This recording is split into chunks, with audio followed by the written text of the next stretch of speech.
안녕하세요. 오늘은 마테오복음서 22장 1절부터 14장에 있는 혼인잔치의 비유에 대해서 말씀을 나눠보겠습니다. 어, 이것은 많이 알려진 이야기죠. 그래서 이제 대략적으로 줄거리가 이제 하늘나라를 혼인잔치를 베푼 임금에게 이제 비기면서 이제 비유하는 거죠. 그러면서 이제 그 초대를 하고, 그리고 이제 초대를 사람들이 이제 거절을 하고, 심지어 어떤 사람들은 그 초대한 사람을 죽이기까지 이렇게 하죠.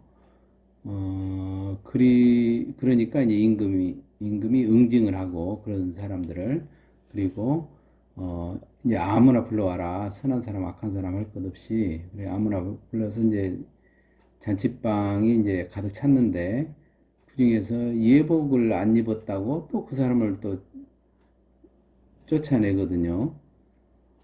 그리고 이제 마지막 말씀이, 부르심을 받은 이들은 많지만 선택된 이들은 적다. 예, 이런 내용인데요. 그래서 이제 주요한 그 용어를 보면 혼인잔치가 나오고, 그 다음에 이제 초대, 그 다음에 사람들이 세상 일에 마음을 뺏긴 거, 그 다음에 종들을 죽인 거, 그리고 아무나 데려와라. 그 다음에 예복 때문에 이제 그 쫓겨나고, 그러면서 이제 불운과 선택 이런 내용들이 주로 나옵니다. 저는 여기서 어, 예복 때문에 쫓겨났단 말이 참 이해가 안 됐어요. 아무나 불러오라 해놓고 거지 같은 사람도 있을 테고 예복을 준비하지 못할 사람도 있을 테고 있었는데 왜 예복 때문에 쫓겨났을까? 그게 참 오랫동안 의문이었거든요. 네, 그 내용들을 하나씩 이제 제 생각을 말씀드려 볼게요. 먼저 혼인잔치가 나오는데, 이 혼인잔치는 어떤 그 하느님, 이것은 하느님이라고 통칭해서 표현을 할 수 있지만, 하느님과 합일인데, 이 하느님을 어떻게 볼 거냐. 그러니까 내 상위자일 수도 있고, 그 다음에 우주 전체일 수도 있고, 그 다음에 인간 사회로 보면 어떤 공동체, 어, 이런 것들이지 않는가 싶어요. 왜냐하면 인간은 독립적으로 존재할 수 없고 어떤 그 전체 속에서 개체로서 존재하지 않습니까? 그러면 전체가 없다면 인간 개체로서도 존재할 수가 없죠. 그러니까 이제 그런 부분이고 그런 건 이제 평면적으로 본 거고 그 다음에 이제 그 우리가 이제 3차원 공간에 있다면 4차원, 5차원 도 있을 걸로 보잖아요. 거기에 이제 어떤 상이자, 이제 그런 부분을 저는 이제 하나님으로 봅니다. 이제 그런 것과의 어떤 합일된 삶, 어떤 내가 이 3차원 세계만 생각하고 사는 그런 어, 그런 개체, 이게 독립된 개체로서의 삶이 아니라 어떤 전체와 그 다음에 모든 차원을 관통하는 그런 것과의 합일 속에서 사는 삶, 이것이 사는 삶으로 어떤 전환, 이것을 저는 이제 혼인잔치라고 생각을 합니다. 그리고 이제 그 혼인잔치에 초대하는 것은 영감으로 초대를 하죠. 어, 뭔가 또 다른 게 있는데, 예를 들면 이제 시샘말로 이거죠. 운칠기삼. 그러니까 아무리 뭐 내가 잘나고 뭐 해도 운이 안 받쳐주면 안 된다고. 운이라는 게 도대체 뭐야? 그게 나는 이렇게 이렇게 하면 논리적으로 되고 인과관계가 성립되고 해야 되는데 뭐또 다른 게 있네 하는 이런 것들 있잖아요. 예, 그런 것들이 좀 더 구체적으로는 어떤 계시적인 걸로 될 수도 있고 또 어떤 이상한 느낌 그리고 초감각적인 예를 들면 무슨 빛을 본달지 또 어떤 소리를 들린달지 하는 그런 게 있잖아요. 이제 그런 것들이 저는 이제 초대라고 생각을 합니다. 이게 어떤 그 물질적인 세상, 그다음에 3차원적인 세계 외에 다른 어떤 그런 것들, 근데 이제 이런 것들을 강화시키고 더 풍부해지고 하는 것이 이제 저는 이제 달란트 비유라고 보거든요. 뭐 이제 그런 것들을 계속해서 인정하고 그리고 해보고 뭐 표현해보고 하는 이런 것들 그러다 보면 그 능력들이 계속 늘어난다 하는 그런 것을 저는 이제 달란트 비유로 어, 그렇게 이제 해석을 합니다. 그리고 이제 세상 일에 마음을 뺏기잖아요. 그러니까 우리는 세상 일이 중요하지 그런 것들은 좀 무시하는 경향이 있거든요. 그러니까 그것은 제가 생각할 때는 유한성의 중독이다. 그러니까 유한성이라는 것은 감각 그리고 일시적인 소유. 어떻게 내가 소유는 일시적이죠. 내가 이 물질적 세계에서는 그것을 뭐 죽을 때 가져갈 수 있는 것도 아니고 그러니까 그리고 우리가 보통 세상을 파악을 할 때도 감각적으로 파악을 하죠. 오감, 그리고 의식까지 해서 육감. 그러니까 안이비설신의 그러죠. 그러니까 그걸로만 하지 어떤 그 영감이나 어떤 느낌 이런 것들은 우리가 소홀하거든요. 그러니까 그런 것들은 뭔가 그런 것들이 있어. 뭔가 찝찝해. 그리고 뭐 뭔가가 맞을 것 같아. 뭐 가슴이 뭐 어떻게 해. 근데 그것을 보통은 무시하죠. 왜 그러냐면 자기가 지금까지 생각해왔던 것과 다르고 논리적으로 안 맞고 그렇기 때문에 이제 그런 것들을 무시하는데 그런 것이 이제 세상 일의 마음을 뺏기는 걸로 저는 이해를 합니다. 그리고 이제 종들을 죽인다고 나왔는데 초대하는 종들을 죽이죠. 그쪽으로 와라. 근데 이제 그것은 저는 이제 에고의 최후의 저항이다. 이렇게 봅니다. 왜 그러냐면 이제 만약 그렇게 합일된 삶 속에서 내가 어떤 상의자하고 일치, 그다음에 우주적인 그런 것과 일치된 속에서 산다고 했을 때는 에고라는 것은 자기중심적이잖아요. 이 유한한 육체를 전부라고 생각하니까. 그리고 그렇기 때문에 그 자체가 위협을 받죠. 그러니까 이것이 에고라는 것이 이제 탈 것이다. 그러니까 어떤 일시적인 도구구나. 이렇게 인식을 했을 때, 에고는 이 자기가 주인이었는데, 어, 이제는 그 주인의 자리를 뺏기고, 그 다음에, 이 일정한 기간만 쓸 수 있는 그런, 뭐랄까, 그, 유한한, 그러니까 그런 거 보면은 그 우리가 그 실존의 그런 고통 뭐 그런 이야기 하잖아요. 그런 것처럼 이 에고라는 것이 자기가 이를테면 나 입장에서 보면 작은 나 입장에서 보면 전부인데 이 큰 나로 가면서 이게 소멸이 되잖아요. 에고라는 것이 이 작은 나라는 것이 그렇기 때문에 이 애써 뭐야 영감이나 어떤 다른 세계에서 어떤 오는 여러 가지 정보들 이런 것들은 철저하게 무시하고 배격한다. 그런데 이 에고라고 하는 것은 결국은 이 그 유한한 몇십 년의 시간이 지나면 자연히 없어지는 어, 그런 거기 때문에 임금이 징벌한 걸로 그렇게 표현을 했지 않았나 그렇게 생각합니다.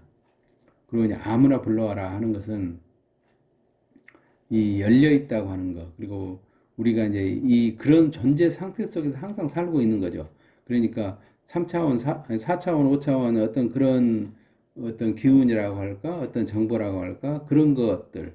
그러니까 우리가 숨을 쉬고 뭐 생명 활동하고 하는 것들도 우리가 내가 내 뜻대로 하는 게 아니잖아. 그것도 어떻게 보면 주어진 거죠. 그리고 그 여러 가지 그 세상 돌아가는 것도 마찬가지고 이제 그러니까 이제 그것을 어 그 원불교에서는 그 사은으로 잘 표현했죠. 부모은 뭐 천지은, 동포은, 그다음에 또 하나가 뭐죠? 법률은 뭐 이런 식으로 해가지고 그러한 은혜 속에서 우리가 살고 있는 것이지 내가 잘나서 그냥 그렇게 살고 있는 것이 아니라는 거죠. 그러니까 이런 그 존재 상태와 어떤 그런 작용 이런 것들은 항상 있는 거죠. 계시도 항상 있는 거고 그 다음에 초감각적인 그런 것들도 항상 있죠. 근데 우리가 보지 못하고 그리고 살짝 보더라도 그것을 무시하고 그러기 때문에 없다고 생각하는 것이지 그런 것이 있다. 그러니까 아무나 불러와라 하는 것은 우리가 항상 그런 상태 속에서 살고 있다 하는 그런 걸로 저는 받아들입니다. 그리고 여기서 이제 제일로 제가 애를 먹었던 예복. 예복은 저는 이제 자아 정체성이라고 이야기를 합니다. I am이죠. 그러니까 그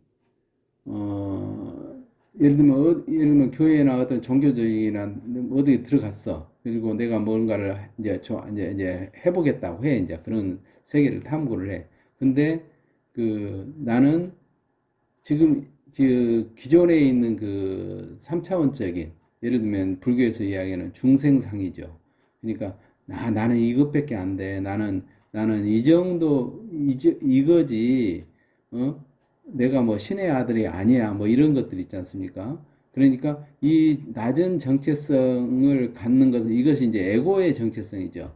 이런 정체성을 갖게 되면 결국 그 혼인잔치에 그러니까 이 합일되는 그 상태에 이룰 수가 없다고 하는 거죠.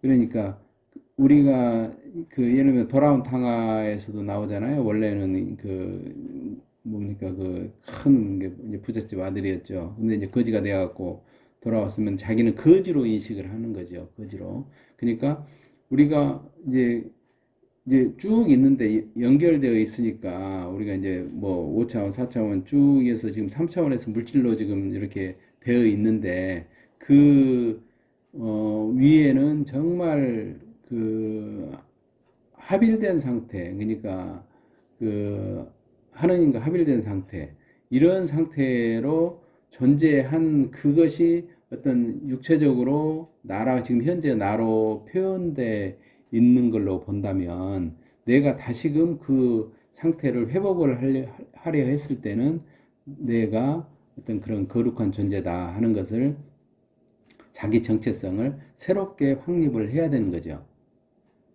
그것이 저는 이제 예복이라고 생각을 합니다. 그러니까 뭐 바울이 뭐 그리스도의 옷을 입었다, 뭐 내가 사는 것이 아니고 예수께서 사는 것이다, 뭐 하는 그런 것과 이제 일맥상통한 부분이 아닌가 그렇게 생각을 합니다. 그다음에 이제 부르심을 받은 자는 많으나 뭐 선택된 이는 적다 하는 거죠. 그러니까 이것이 저는 이제 때라고 생각을 하는데 이 발달 단계나 그다음에 그 중독에서 깨어남의 정도 이런 부분들이 다 다르기 때문에 어떤 사람은 인식하고 예를 들면 회심, 그다음에 회개 이제 이렇게 해서 이제 그 세계를 추구하면서 이제 상구보리죠. 이게 그것을 해 가지만 또 어떤 사람은 그냥 그 상태 속에서 그런 것들은 생각지도 않고 그리고 또 뭔가 계기가 있어서 생각이 되더라도 무시를 하고 어? 지금 이렇게 살아 있는데 이거 육체가 있는데 뭐 그 무슨 소리야 이게 이렇게 딱 때리면 아프고 뭐 한데 무슨 영은 뭐 무슨 뭐 개백다고 그렇게 생각하는 사람도 있잖아요. 근데 이제 이것이 저는 이제 그런 생각이 들더라고요. 이게 이제 살다 보니까 계속해서 이렇게 반복되고 이렇게 보니까 이 뻔한 것들이 너무 많아요. 그래서 이제 그 옛날에 그 친구 그 영화 있잖아요. 이게 이제 많이 이제 칼로 이제 찌르니까 이제 고마해라 많이 묵었다 아이가 이제 그런 것처럼 이제 많은 것들을 겪어보고 하는 것이 뭐 지금 이번 생에만 겪었을 것 같지가 않아요. 제가 생각할 때는. 그렇기 때문에 이제는 이제 돌아갈 때가 되지 않았나. 이제 그러니까 어떤 그 중독 상태 여기에서부터 좀 깨어날 때다. 지금이 이제 이것이 2000년 전에 이제 말씀을 하셨는데 지금에게도 이렇게 통한 거 보면 지금 이제 그 필요한 말인 것처럼 생각이 되지니까 참 이게 인간이 의식을 깨는 것이 이 3차원적인 감각 속에서 살다가 어떤 영적인 걸로 추구한다는 것이 보통 어려운 일이 아니다. 저는 이제 그렇게 생각이 됩니다. 그래서 이제 이것을 한마디로 표현하면 중생상을 극복하고 거룩한 존재로서의 자아 정체감을 회복하자. 뭐 이렇게 정리할 수도 있겠습니다. 그러니까 우리가 이 물질 세상 속에서 살면서 그 물질 그런 감각으로 이루어진 그런 인식 체계 이것을 극복하고 보이지 않는 영적인 세계를 추구하고 그것과 어떤 합일되어서 어, 그, 이 작은 나를 버리고 큰 대야를 자기 정체성으로 하고 살아가느라 쉬운 일은 아니지만 그래도 자꾸 해가다 보면 어느 정도 원래 그랬다 하니까 원래 그랬다 하니까 뭐 그 원래의 그런 감각 거룩함의 그런 감각을 회복할 수 있지 않을까 그렇게 생각을 합니다. 끝까지 들어주셔서 고맙습니다.